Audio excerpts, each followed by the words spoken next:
नमस्कार good morning everyone मो आर्य आज गुरुत्वपूर्ण खबर गुड़िक आपण मानक जनइबी न्यूज गुड़िक भल लगे निश्चित भाव गोटे लाइक करी चैनल को सब्सक्राइब करदे। तो चलतु आज गुरुत्वपूर्ण खबर गुड़िक नजर पकाइबा। तेबे पाणीपाग विभाग देला बड़ सूचना आगामी 5 ରୁ 7 दिन पर्यंत बिजुली घड़घड़ी सहित लगी रहिबो प्रबल अति प्रबल वर्षा।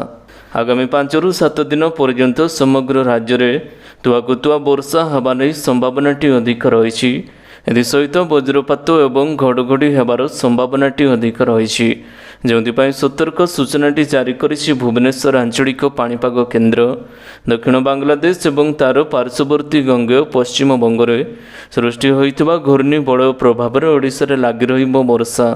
भुवनेश्वर आंचलिक पाणीपाग केन्द्र जारी करिथिबा बुलेटिन अनुसार आगामी 12 घंटा मध्य सुंदरगढ़, केन्दुझर, मयूरभंज, बालेश्वर, भद्रक, जाजपुर, केन्द्रापड़ा, जगतसिंहपुर, पुरी, अनुगुल, ढेंकानाल, खोर्धा, कटक, नयागढ़, गंजाम, नवरंगपुर, कोरापुट और मालकानगिरी जिले में प्रबल वर्षा होबार संभावनाटी रही।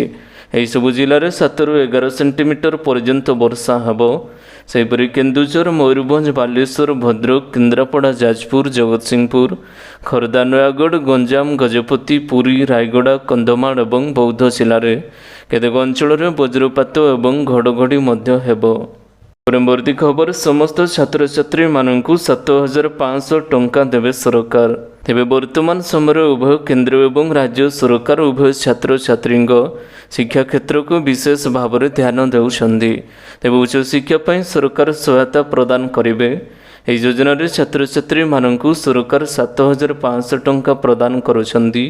तेबे यह योजनार लाभ उठाइबापई आपणकु यार आवेदन प्रणाली विषय जानि रखिबा उचित। गत 2023-24 मार्च 9 तारिखर बजेट भाषण समय यह योजना संपर्क में घोषणा करथिले राज्य सरकार। यह योजना गरीब सीमारेखा तले थिबा परिवार छात्र छात्री मानक पई आरंभ करा जायथिला। यह योजना रे जन्मरू शिक्षा शेष हेबा पर्यंत आर्थिक सहायता प्रदान करुछंती सरकार। तेबे यह सहायता राशिटी मोट 5टी किस्ती प्रदान करा जाउअछि। सर्वप्रथमे झीटी जन्म नौ नौ सरकार 5,000 टंका प्रदान करुछंती। यापर 18 वर्ष हेबा परे छात्री को उच्च शिक्षा 7,500 टंका प्रदान करुछंती। तेबे राशन कार्ड धारक मानक पई एक बड़ खबर लागिछि। राशन कार्ड उपभोक्तांकर नाम काटी दिया जिबार संभावनाटी रही। सरकार पक्षर जारी करा जायतिबा गाइडलाइन अनुसार एभली एक घोषणाटी करा जाई अछि। राशन कार्ड रे अनेक सरकारी सुविधा मिलुथिबा बेले किसी धनी श्रेणीर लोके चंचकता करी राशन कार्डटी हातेइछंती। तुरंत किसी जरूरी काम कराई नियंतु, नचेत राशन कार्ड रु एबे नाटी काटी दिया जिवो। मागणा चाउल एवं गहम आउ पाइबाकू सक्षम हेबे नाही। तेबे जो राशन कार्ड धारी माने केवाईसी अपडेट करिनांती सेमाने खूब शीघ्र केवाईसी अपडेट कराई नियंतु, नले राशन कार्डटी काटी दिया जिबार संभावना रही। परवर्ती खबर मासिक धर्म पर गोटे दिन छुट्टी घोषणा कले उपमुख्यमंत्री। एवं मासिक धर्म पर राज्य में गोटे दिन छुट्टी मिलिबो। महिला मानक ही छुट्टी प्रदान करा जिवो। मासिक धर्म पर उपमुख्यमंत्री प्रभाती परिडा गोटे दिन छुट्टी घोषणा करिसेंती। सरकारी एवं बेसरकारी क्षेत्र में ही छुट्टी लागू करा जिवो बोली एवं सूचनाटी मिली अछि। परवर्ती खबर बिना सुधरे मिलिबो 50 लाख टंका पर्यंत लोन। स्वाधीनता दिवस अवसर में राज्य सरकार बड़ घोषणा। तेबे काली देश सारा पालन होइछि भारतर 78तम स्वाधीनता दिवस। लालकिल्ला रे पताका उत्तोलन करी प्रधानमंत्री नरेंद्र मोदी 75,000 मेडिकल सीट भेटी देवाई घोषणा करिसेंती। या व्यतीत बिना सुधरे लोन देवाई घोषणा करिसेंती राज्य सरकार। एणिकी 50,000 टंका पर्यंत लोन नहीं पारिबे साधारण लोक। तेबे एथिपाई कोनोसी सुद मध्य देबाकू पड़िबो नाही। एने मिजोरम सरकार तरफ घोषणा करा जाई अछि। परवर्ती खबर सेप्टेम्बर 9 तारिख रे जीएसटी परिषद बैठक। टैक्स लाभ ह्रास नहीं हेबो बड़ विचार। तेबे स्वास्थ्य बीमा प्रीमियम उपरू जीएसटी हटाइबा प्रसंग में केंद्र सरकार एवं विरोधी मध्य विवाद लगी रही बेले आसंता मास 9 तारिख सामग्री सेवा और टिकस परिषद बैठक होबाकू जाउछि। यह काउंसिल 54तम बैठक दिवस। तेबे बैठक में जीएसटी हार में संशोधन और टिकस लाभ कमाइबा उपरे एबे विचार करा जाउअछि। ପରବର୍ତ୍ତୀ ଖବର ପେନ୍ସନକୁ ନେଇ ସରକାରଙ୍କ ବଡ଼ ଯୋଜନା ଲକ୍ଷ ଲକ୍ଷ କର୍ମଚାରୀମାନଙ୍କ ପାଇଁ ଗୁଡ୍ ନ୍ୟୁଜ୍। ତେବେ ପୁରୁଣା ପେନ୍ସନ୍ ସ୍କିମ୍ ଓପିଏସ୍କୁ ନେଇ ଏବେ ଦେଶବ୍ୟାପୀରେ ଜୋର ଧରିଛି ଚର୍ଚ୍ଚା। ଅନେକ ରାଜ୍ୟରେ ପୁଣି ପେନ୍ସନ୍ ସ୍କିମ୍ ଲାଗୁ କରିବାକୁ ପ୍ରତିଶ୍ରୁତି ଦେଇଛନ୍ତି ବିରୋଧୀ ଦଳ। ଅନ୍ୟପଟେ ଜାତୀୟ ସ୍ତରରେ ମଧ୍ୟ ବିରୋଧୀ ଦଳ ପୁରୁଣା ପେନ୍ସନ୍ ସ୍କିମ୍ଟି ଲାଗୁ କରିବାକୁ ଦାବି କରୁଛନ୍ତି। ପୁରୁଣା ପେନ୍ସନ୍ ସ୍କିମ୍ ଲାଗୁ କରିବାକୁ କେନ୍ଦ୍ର ସରକାରଙ୍କ ଉପରେ ଚାପ ପଡ଼ୁଥିବା ବେଳେ ଏଥିନେଇ ନୀରବ ଅଛନ୍ତି ସରକାର। କିନ୍ତୁ କର୍ମଚାରୀମାନଙ୍କୁ ଅଧିକ ପେନ୍ସନ୍ ଦେବା ପାଇଁ ରାଷ୍ଟ୍ରୀୟ ପେନ୍ସନ୍ ଯୋଜନା ବା ଏନ୍ପିଏସ୍ରେ ଅଦଳ ବଦଳ କରିବାକୁ ପ୍ରସ୍ତୁତ ଚଳାଇଛନ୍ତି କେନ୍ଦ୍ରର ମୋଦି ସରକାର। ପରବର୍ତ୍ତୀ ଖବର ସ୍ୱାଧୀନତା ଦିବସରେ ବଡ଼ ଖୁସିର ଖବର କମିଲା ପେଟ୍ରୋଲ ଏବଂ ଡିଜେଲର ଦର। ତେବେ ଦେଶରେ ପେଟ୍ରୋଲ ଏବଂ ଡିଜେଲର ଦରରେ ନୂଆ ମୂଲ୍ୟଟି ଜାରି କରାଯାଇଅଛି। ସ୍ୱାଧୀନତା ଦିବସରେ ଭୁବନେଶ୍ୱରରେ ପେଟ୍ରୋଲ ଏବଂ ଡିଜେଲର ଦାମଟି ହ୍ରାସ ପାଇଛି। ଭୁବନେଶ୍ୱରରେ ପେଟ୍ରୋଲ ଏବଂ ଡିଜେଲର ନୂଆ ଦରଟି ଜାରି କରାଯାଇଛି। ଗୁରୁବାର ପେଟ୍ରୋଲ ଏବଂ ଡିଜେଲର ଦର ଲିଟର ପ୍ରତି 14 ଟଙ୍କା ଶସ୍ତା ହୋଇଅଛି। ପେଟ୍ରୋଲ ଦର ଲିଟର ପ୍ରତି 100 ଟଙ୍କା 92 ପଇସା ରହିଥିବା ବେଳେ ଡିଜେଲର ମୂଲ୍ୟ ରହିଛି 92.50 ଟଙ୍କା। ଅଗଷ୍ଟ 14 ତାରିଖ ଅର୍ଥାତ୍ ବୁଧବାର ଦିନ ଭୁବନେଶ୍ୱରରେ ପେଟ୍ରୋଲ 101.6 ଟଙ୍କା ଏବଂ ଡିଜେଲ 92.64 ଟଙ୍କା ରହିଥିଲା। ତେବେ ଗତକାଲି ଅପେକ୍ଷା କାଲି ତେଲ ଦରରେ ଏବେ ବଡ଼ ପରିବର୍ତ୍ତନ ହୋଇଅଛି।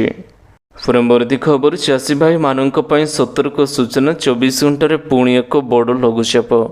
ତେବେ ପୁଣି ଏକ ବଡ଼ ଲଘୁଚାପ। ରାଜ୍ୟର ବର୍ଷାର ପରିମାଣ 3ରୁ 4 ଦିନ ହେଲା କମିଥିବା ବେଳେ ଏବେ ପାଣିପାଗକୁ ନେଇ ପୁଣି ବଡ଼ ଖବର ସାମ୍ନାକୁ ଆସିଛି। ବଙ୍ଗୋପସାଗରରେ ଲଘୁଚାପ ନେଇ ବଡ଼ ଅପଡେଟ୍ ଦେଇଛି ଆଞ୍ଚଳିକ ପାଣିପାଗ ବିଭାଗ।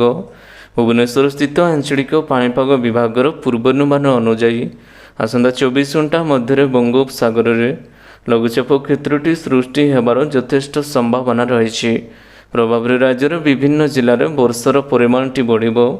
କିଛି ସ୍ଥାନରେ ଅତି ପ୍ରବଳ ବର୍ଷା ହେବା ନେଇ ପାଣିପାଗ ବିଭାଗ ପକ୍ଷରୁ ଏବେ ଆକଳନ କରାଯାଇଅଛି। ପରବର୍ତ୍ତୀ ଖବର ସୁପ୍ରିମକୋର୍ଟଙ୍କ ଗୁରୁତ୍ୱପୂର୍ଣ୍ଣ ରାୟ ଓଡ଼ିଶା ପାଇବ ଲକ୍ଷ କୋଟି। 2005ରୁ ପିଛିଲା ଭାବରେ ଲାଗୁ ହେବ ଖଣି ସେସ୍। ତେବେ ଓଡ଼ିଶା ଭଳି ଖଣିଜ ସମ୍ପଦ ଭରା ରାଜ୍ୟକୁ ପତା ଧନ ଭେଟି ମିଳିଅଛି। ଖଣି ଜମି ଏବଂ ଖଣି ଉତ୍ତୋଳନ ଉପରେ ପିଛିଲା ଭାବରେ ସ୍ୱତନ୍ତ୍ର ସେସ୍ଟି ଆଦାୟ କରିପାରିବ ରାଜ୍ୟ। 2005 ମସିହାରୁ ଏପ୍ରିଲରୁ ଲାଗୁ ହେବ ଏହି ସେସ୍। ବୁଧବାର ଏହି ଅତି ଗୁରୁତ୍ୱପୂର୍ଣ୍ଣ ରାୟ ଦେଇଛନ୍ତି ସୁପ୍ରିମକୋର୍ଟ। କେନ୍ଦ୍ର ଏହାକୁ ବିରୋଧ କରୁଥିବା ବେଳେ କୋର୍ଟ ରାୟ କେନ୍ଦ୍ର ସରକାର ଓ ଖଣି କମ୍ପାନୀଙ୍କୁ ଦେଇଛି ଏକ ଜୋରଦାର ଝଟକା। ପରବର୍ତ୍ତୀ ଖବର 16 ଓ 17 ମତ୍ସ୍ୟଜୀବୀମାନଙ୍କୁ ସମୁଦ୍ର ଭିତରକୁ ଯିବାକୁ ମନା। ତେବେ ଦକ୍ଷିଣ ବାଂଲାଦେଶ ଏବଂ ପାର୍ଶ୍ୱବର୍ତ୍ତୀ ଅଞ୍ଚଳରେ ଘୂର୍ଣ୍ଣିବଳୟଟି ସୃଷ୍ଟି ହୋଇଛି। ଆସନ୍ତା 24 ଘଣ୍ଟା ମଧ୍ୟରେ ଏହା ଲଘୁଚାପରେ ପରିଣତ ହେବ। ଏହା ସହ ପବନର ବେଗ ମଧ୍ୟ ବୃଦ୍ଧି ହେବ। ଏହା ପ୍ରଭାବରେ ସମୁଦ୍ର ଅଶାନ୍ତ ରହୁଥିବାରୁ ମତ୍ସ୍ୟଜୀବୀମାନଙ୍କୁ 16 ଏବଂ 17 ତାରିଖରେ ସମୁଦ୍ର ମଧ୍ୟକୁ ନ ଯିବାକୁ ପରାମର୍ଶ ଦିଆଯାଇଅଛି। ଏହା ସହିତ ସମୁଦ୍ର ମଧ୍ୟକୁ ଯାଇଥିବା ମତ୍ସ୍ୟଜୀବୀମାନଙ୍କୁ କୂଳକୁ ଫେରି ଆସିବାକୁ କୁହାଯାଇଅଛି। ପରବର୍ତ୍ତୀ ଖବର ଫ୍ରାନ୍ସରେ ରାଫେଲ ବିମାନ ଦୁର୍ଘଟଣା ମଝି ଆକାଶରେ ଧକ୍କା ଲାଗି ଜଳିଗଲା 2ଟି ବିମାନ। ତେବେ ଫ୍ରାନ୍ସର ଉତ୍ତର ପୂର୍ବ ସହରରେ କଲମ୍ବୋ ଲେସ୍ ବେଲସ୍ ଆକାଶରେ ଉଡ଼ାଣ କରୁଥିବା 2ଟି ରାଫେଲ ଫାଇଟର ଜେଟ୍ ମଧ୍ୟ ମୁହାଁମୁହିଁ ହୋଇଛି। ଏହି ଦୁର୍ଘଟଣାରେ 2 ଜଣ ପାଇଲଟ ପ୍ରାଣ ହରାଇଛନ୍ତି। ଫ୍ରାନ୍ସର ରାଷ୍ଟ୍ରପତି 2 ଶହୀଦଙ୍କୁ ଶ୍ରଦ୍ଧାଞ୍ଜଳି ଅର୍ପଣ କରିଛନ୍ତି। ଏହି ଦୁର୍ଘଟଣା ବୁଧବାର ରାତି ପାଖାପାଖି 10ଟାରେ ହୋଇଥିଲା। ପରବର୍ତ୍ତୀ ଖବର ହୀରାକୁଦରେ ଡ୍ରୋନ୍ ଉଡ଼ାଇବା ଘଟଣାରେ OUT ଛାତ୍ରଙ୍କୁ ପଚରା ଉଚରା। ତେବେ ହୀରାକୁଦ ଜଳ ଭଣ୍ଡାରର ନିଷିଦ୍ଧାଞ୍ଚଳରେ ଡ୍ରୋନ୍ ଉଡ଼ାଇବା ଘଟଣାରେ ଜଣେ OUT ତୃତୀୟ ବର୍ଷର ଛାତ୍ର କରିଥିବା ଜଣାପଡ଼ିଛି। ଗୋଟିଏ ଆଇଫୋନ୍ ଏବଂ ଡ୍ରୋନ୍ ଜବତ କରିଛି ହୀରାକୁଦ ପୋଲିସ। ଏହି ଛାତ୍ରଙ୍କୁ ଥାନାକୁ ଡକାଇ ତଦନ୍ତ କରିବ ପୋଲିସ। ସାମାଜିକ ଗଣମାଧ୍ୟମରେ ଭିଡ଼ିଓ ଛାଡ଼ିବା ପରେ ଘଟଣାଟି ସାମ୍ନାକୁ ଆସିଥିଲା। 28 ତାରିଖରେ ହୀରାକୁଦ ଭଣ୍ଡାର ତା'ର ଗେଟ୍ ଖୋଲିବା ସମୟରେ ଏହି ଯୁବକ ଜଣକ ଡ୍ରୋନ୍ଟି ଉଡ଼ାଇ ତାଙ୍କର ଇନଷ୍ଟାଗ୍ରାମରେ ଭିଡ଼ିଓଟି ପୋଷ୍ଟ କରିଛନ୍ତି। ପରବର୍ତ୍ତୀ ଖବର ଜନ୍ମାଷ୍ଟମୀ ପାଇଁ ବଦଳିଲା କାର୍ଯ୍ୟସୂଚୀ। 26 ବଦଳରେ 27ରେ ହେବ UGC ଏବଂ NEET। ଏବେ ଜନ୍ମାଷ୍ଟମୀ ପାଇଁ UGC NEETରେ ସୂଚୀରେ ସାମାନ୍ୟ ପରିବର୍ତ୍ତନ କରାଯାଇଛି। ଆସନ୍ତା 24 ତାରିଖରେ ହେବାକୁ ଥିବା ପରୀକ୍ଷାଟି 27 ତାରିଖରେ ଅନୁଷ୍ଠିତ କରାଯିବ। 26 ତାରିଖ ଶ୍ରୀକୃଷ୍ଣ ଜନ୍ମାଷ୍ଟମୀ ପଡ଼ୁଥିବାରୁ ପରୀକ୍ଷା ସୂଚୀରେ ପରିବର୍ତ୍ତନ କରାଯାଇଥିବା ନ୍ୟାସନାଲ ଟେଷ୍ଟିଂ ଏଜେନ୍ସି ପକ୍ଷରୁ ଜାରି ବିଜ୍ଞପ୍ତିରେ ଦର୍ଶାଯାଇଅଛି। ଅଗଷ୍ଟ 24ରୁ ସେପ୍ଟେମ୍ବର 4 ତାରିଖ ମଧ୍ୟରେ ୟୁଜିସି ନେଟ୍ ପରୀକ୍ଷା ହେବ। 26 ତାରିଖ ପରୀକ୍ଷା ବ୍ୟତୀତ ଅନ୍ୟ ସମସ୍ତ ପରୀକ୍ଷା ପୂର୍ବ ନିର୍ଦ୍ଧାରିତ ସୂଚୀ ଅନୁଯାୟୀ କରାଯିବ ବୋଲି କୁହାଯାଉଛି। ପରବର୍ତ୍ତୀ ଖବର, ଓଲାର ଇଲେକ୍ଟ୍ରିକ୍ ବାଇକ୍ଟି ହେଲା ଲଞ୍ଚ। ତେବେ ଓଲା ଇଲେକ୍ଟ୍ରିକ୍ କାଲି 15 ଅଗଷ୍ଟ ଏହାର ପ୍ରଥମ ଇଲେକ୍ଟ୍ରିକ୍ ବାଇକ୍ଟି ରୋଡଷ୍ଟରକୁ ଭାରତୀୟ ବଜାରରେ ଲଞ୍ଚ କରିଅଛି। ଇଲେକ୍ଟ୍ରିକ୍କୁ ଟୁ ହ୍ୱିଲର ତିଆରି କରୁଥିବା କମ୍ପାନୀ ଏହାର ବାର୍ଷିକ ଇଭେଣ୍ଟ ସଂକଳ୍ପ 2024ରେ 3ଟି ବାଇକ୍ ମଡେଲର ରୋଡଷ୍ଟର ଏକ୍ସ, ରୋଡଷ୍ଟର ପ୍ରୋ ଲଞ୍ଚ କରିଅଛି। ରୋଡଷ୍ଟର ଏବଂ ରୋଡଷ୍ଟର ଏକ୍ସ 3ଟି ଅଲଗା ଅଲଗା ବ୍ୟାଟେରୀ ପ୍ୟାକ୍ ରହିଛି ଏବଂ ରୋଡଷ୍ଟର ପ୍ରୋକୁ 2ଟି ଅଲଗା ବ୍ୟାଟେରୀ ପ୍ୟାକ୍ ସହିତ ମୋଟ 8ଟି ଭ୍ୟାରିଏଣ୍ଟ ଲଞ୍ଚ କରାଯାଇଅଛି। ମୂଲ୍ୟ 74,999 ଟଙ୍କାରୁ ଆରମ୍ଭରେ ଥରେ ଚାର୍ଜ କଲେ 579 କିଲୋମିଟର ପର୍ଯ୍ୟନ୍ତ ଚାଲିବ। ପରବର୍ତ୍ତୀ ଖବର, ପ୍ୟାରିସ୍ ଅଲିମ୍ପିକ୍ସ ବିଜେତାଙ୍କୁ ଭେଟିଲେ ପିଏମ୍ ମୋଦି। ସ୍ୱାଧୀନତା ଦିବସରେ ପାଳିଲେ ବିଜୟୀ ଉତ୍ସବ। ତେବେ ପ୍ରଧାନମନ୍ତ୍ରୀ ନରେନ୍ଦ୍ର ମୋଦି 78ତମ ସ୍ୱାଧୀନତା ଦିବସ ଅବସରରେ ପ୍ୟାରିସ୍ 2024 ଅଲିମ୍ପିକ୍ସରେ ପଦକ ଜିତିଥିବା ଖେଳାଳିମାନଙ୍କୁ ସାକ୍ଷାତ କରିଛନ୍ତି। ସୋସିଆଲ ମିଡ଼ିଆରେ ଦେଖିବାକୁ ମିଳିଥିବା ଭିଡ଼ିଓରେ ପ୍ରଧାନମନ୍ତ୍ରୀ ସବୁ ପଦକ ବିଜେତାଙ୍କ ସହ ଫଟୋ ଉଠାଇବାର ନଜର ଆସିଛି। ଏହି ବିଜେତାଙ୍କ ମଧ୍ୟରେ ମନୁ ଭାକର, ସରବଜତ ସିଂ, ଅମନ ସେରାୱତ, ସ୍ୱପ୍ନିଲ କୁସାଲେ ଏବଂ ଭାରତୀୟ ପୁରୁଷ ହକି ଟିମ୍ର ସଦସ୍ୟମାନେ ସାମିଲ ରହିଥିଲେ। ଭାରତ ପ୍ୟାରିସ୍ 2024 ଅଲିମ୍ପିକ୍ସରେ ମୋଟ 6 ପଦକ ଜିତିଛନ୍ତି, ଯେଉଁଥିରେ ନୀରଜ ଚୋପ୍ରା ପୁରୁଷ ଜାଭଲିନ୍ ଥ୍ରୋ ଫାଇନାଲରେ ରୌପ୍ୟ ପଦକ ମଧ୍ୟ ଜିତିଥିଲେ। ପରବର୍ତ୍ତୀ ଖବର, ଯୁକ୍ତ 3 କଲେଜରୁ ଅଲଗା ହେବ ଯୁକ୍ତ 2, ଉଚ୍ଚ ଶିକ୍ଷାମନ୍ତ୍ରୀ କହିଲେ ଏମିତି। ତେବେ ଯୁକ୍ତ 3 କଲେଜରୁ ଅଲଗା ହେବ ଯୁକ୍ତ 2, ଏନେଇ ସୂଚନା ଦେଇଛନ୍ତି ଉଚ୍ଚ ଶିକ୍ଷାମନ୍ତ୍ରୀ ସୂର୍ଯ୍ୟବଂଶୀ ସୁରଜ। ଏହା ନହେଲେ ଯୁକ୍ତ 3 କଲେଜର ମାନ୍ୟତା କମ୍ ରହିବ ବୋଲି ଉଚ୍ଚ ଶିକ୍ଷାମନ୍ତ୍ରୀ କହିଛନ୍ତି। ମାଲକାନଗିରି ଜିଲ୍ଲା ଗସ୍ତରେ ଉଚ୍ଚ ଶିକ୍ଷାମନ୍ତ୍ରୀ ଯାଇଛନ୍ତି। ସେଠାରେ ସମୀକ୍ଷା ବୈଠକ କରିବା ଅବସରରେ ଏକଥା ମନ୍ତ୍ରୀ ସୂର୍ଯ୍ୟବଂଶୀ ସୁରଜ କହିଛନ୍ତି। ପରବର୍ତ୍ତୀ ଖବର, କୋଲକାତାର ଡାକ୍ତର ଦୁଷ୍କର୍ମ ଏବଂ ହତ୍ୟା ଘଟଣାରେ ପୀଡ଼ିତଙ୍କ ନାଁ ପ୍ରକାଶ କରି ବିବାଦରେ ଫସିଲେ ଧ୍ରୁବ ରାଠି। ତେଣେ ପୁଣି ବିବାଦରେ ଫସିଲେ ୟୁଟ୍ୟୁବର ଏବଂ ସୋସିଆଲ ମିଡ଼ିଆ ଇନଫ୍ଲୁଏନ୍ସର ଧ୍ରୁବ ରାଠି। ଏଥର କୌଣସି ଭିଡ଼ିଓ ନୁହେଁ, ବରଂ ସେ ତାଙ୍କ ପୋଷ୍ଟକୁ ନେଇ ଚର୍ଚ୍ଚାକୁ ଆସିଛନ୍ତି।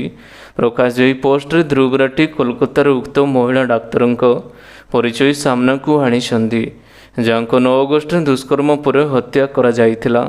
ଏବେ ଏହି କାରଣରୁ ତାଙ୍କ ନାଁ ଖୁବ୍ ଆଲୋଚନା ହେବାରେ ଲାଗିଛି। ଏହା ପୂର୍ବରୁ ସେ ଏହି ଘଟଣା ଉପରେ ଏକ୍ସରେ ଏକ ପୋଷ୍ଟକୁ ହଟାଇବା ପରେ ସମାଲୋଚନାର ସାମ୍ନା କରିବାକୁ ପଡ଼ିଥିଲା। ପରବର୍ତ୍ତୀ ଖବର, ବଜ୍ରପାତରେ 14 ଗାଈ ମୃତ। ତେବେ ନୟାଗଡ଼ର ସଦରଖାନା ପାଣି କୋଇଲା ନିକଟରେ ବଜ୍ରପାତରେ 14 ଗାଈଙ୍କର ମୃତ୍ୟୁ ଘଟିଛି। ଏକ ଆମ୍ବ ଗଛ ତଳେ ଗାଈଗୁଡ଼ିକ ଚରୁଥିବା ବେଳେ ବଜ୍ରପାତ ହୋଇଥିଲା।